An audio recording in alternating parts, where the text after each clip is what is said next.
Hi guys, welcome to the CATWay. So in this video, we are going to solve our daily set. And before we begin, do not forget to like, share and subscribe. Also in the description, you will find the Facebook group link where we upload all these sets every day for your daily practice. Now let us move ahead for the set. So what do we have is that the CATWay launched a battery of tests on July 1st, 2009. The following table is a daily report of the number of test takers of 4 of the tests available on the platform from July 4th to July 14th, 2009. Now, each cell in the table indicates the number of test takers who have taken the test in the last 7-day period ending that day. Okay. So if it is given that on July 14, test 1 takers are 3120, then it means that starting from July 8, 9, 10, 11, 12, 13 and 14, the sum of test takers of all these days is 3120. So this is what the table reads like. Okay. Now you have been given that test 1, 3 and 4 were made available on July 1st and test 2 on July 2nd, 2009. And ABC represents missing data corresponding to July 4th to July 7th for 2009 for test 3. Okay, so this is what we have. Now guys, we have understood how the table is reading like. Okay, so let us move to the questions. So the first one is that how many test takers took test 2 from July 9 to July 12, 2009. Okay, so guys, what do you have is that on July, we are talking about test 2, the number on July 12 is given to you as 8200. That means that number represents July 6th to 12th of July. This is what the number represents. Okay, so this is what we have, and that number is equal to 8200. That number is equal to 8200, right? Now guys, what do you have is, see, then you have to find out, what you need to find out is how many people were there between 6th to 8th July, right? How many people were there between 6th to 8th July? Okay. Now guys, if you see the number of test takers on July 1 plus 2 plus 3 plus 4 plus 5th of July were 352. The number of test takers on these 5 days, the total is 352, right? Because why have we taken till 5? Because we need to find the data from 6 to 8. Because we need to find the data for 6 to 8. Okay. Now on July 8, what are the values that you have? July 8, 7, 6, 5. Okay, test 2 was made available on 2nd of July. Okay. So 5 plus 4 plus 3 plus 2. So on these dates, that is from 2nd July to 8th July, the data that you have is that 3700 people gave the test, right? Out of that, you know that the number of people who gave the test from day July 2nd to July 5th is this, and that value is equal to 352. Okay, so now what you know, that the number of people who gave the test from 6th to 8th July will be equal to 6th to 8th July would be equal to 3348. You know the data from 6 to 12, you know the data from 6 to 8. So you can very easily calculate the data from 9 to 12. That would be 8200 minus 3348. And the total number of people you will be getting is 4850. Okay, so the correct answer is option number A. Now let us move ahead to the second question. Just hold on, I'll remove all this. Okay, so guys, now what do we have? Let's check out. So we have been given that if the number of test takers who took test 3 till July 13, 2009 was 5742. Okay. The total number of test takers who took test 3 till July 13 was 5742. Okay. Now that test is available from 1st. So 1st to 13th July, the total number of people is 5742. Okay. The total number of people is 5742. Okay. Whereas what you know is that the number of people who took the test from 7th to 13th July is equal to 5232, right? This is what you know. Okay. And what have you been asked to find? The number of test takers on July 14th. Okay. If you talk about July 14th, then it has the data from 8 to 14th.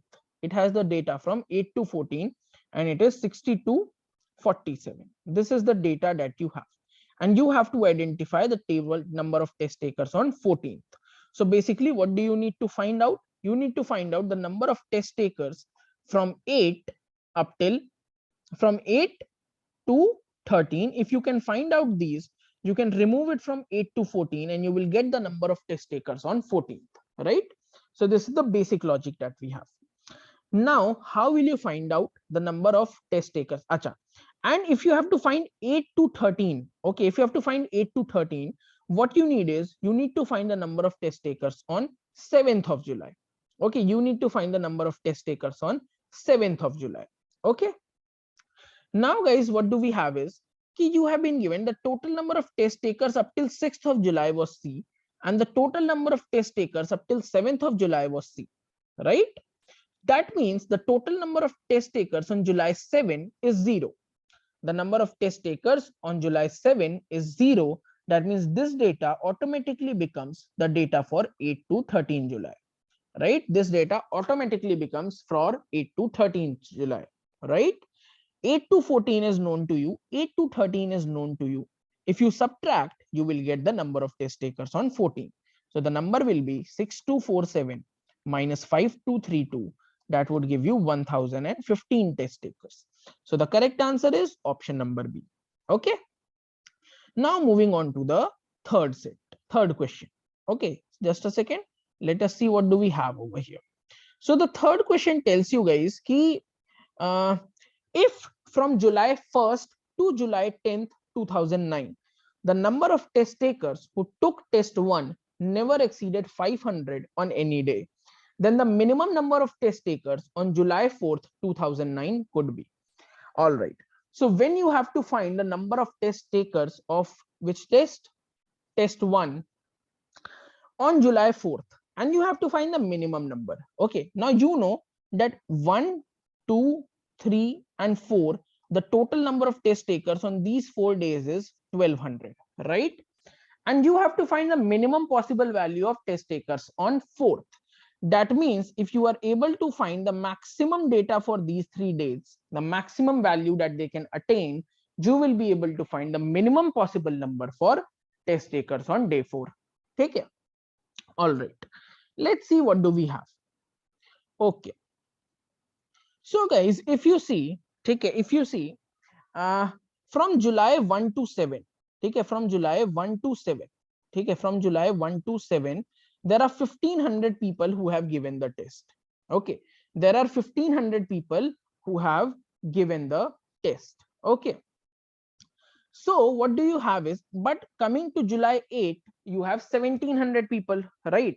Coming to July 8, that is from 2nd to 8th of July, there are 1700 people that have given the test. Okay, so what if you do that July 1 to 7 was 1500, right? If you add the number of people who gave the test on July 8, let's represent it by J8. Okay, if you add them up, okay, so 1500 plus there were some people who gave it on July 8, and from that what is getting subtracted? Now 1500 plus 1500 was this 1 to 7. Okay, write it this way: 1 to 7 plus 8th minus 1st, that is minus J1. If you do, what will you get? You will get the data for 2 to 8th. 2 to 8th is what you will get the data for, right? So, and this value is given to you equal as 1700, right? This value is given to you equal to 1700. So what do you get is that J8 is equal to 200 plus J1, right? Now what you know is that the maximum value of J8 could be 500. That means the maximum value J1 can have is 1300. That means the maximum number of people who could have attempted the test on day 1, that is 1st of July, is 1300, right? Now on the similar lines, we will try and identify the value for the other 2 dates, that is date 2nd of July and 3rd of July. Okay. Now if you need 3rd of July, sorry, 2nd of July, initially you need 7th of July, 2nd of July. So guys, you know that 2 to 8, the number of people is 1700, right? So in the 1700, if you add the people who gave it on 9th day, and if you subtract the people who gave it on 2nd day, what will you have the data for? For 3rd to, you will have the data for 3rd to 9th of July. You will have the data for 3rd to 9th of July. and that data is given to you equal to 1813. So from here, what do we get? That J9 is equal to 113 plus J2. Now you know that the maximum value of J9 is 500. So the maximum value of J2 could be equal to 387. So the maximum value J2 can have is 387. That means a maximum of 387 people could give the test on J2. Okay. Now what do we have? Let's see. Now on the similar lines, you will calculate it for J3, that is 3rd of July. Okay. Now guys, if you see, what do you have is that for 3rd to 9th, okay, you have the data that 1813 people gave. Now if you add the people who gave it on J10th, that is July 10th, and if you subtract the people who gave it on July 3rd, you will get the data for 4th to 11, that is 1950. Okay, that is 1925. Then what do you get is that J10 is equal to 112 plus J3. Okay, so you know the maximum value of J10 could be 500. So the maximum value J3 can attain will be 388. Now, what did I tell you? 1 plus 2 plus 3 plus 4 is 1200, and you have to find the minimum of this. So you have to maximize them. If you have to maximize them, we have already done it. So for first day, maximum could be 300. Second day, it could be 387.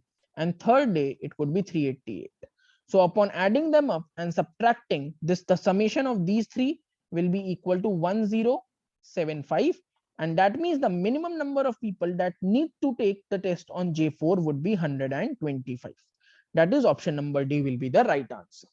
So this was a pretty good set, guys, and a pretty good concept that you need to learn and understand. You will find this type of set in your mocks as well. So it's better if you learn, if you try and understand, decode this particular pattern, especially the 7-day period combination of, or sometimes you will be getting the moving average concept. So these are the two things that you have to learn and understand, and that they are going to help you a lot in your LRDI. And hope you have understood this set well, guys. Thanks for watching the video.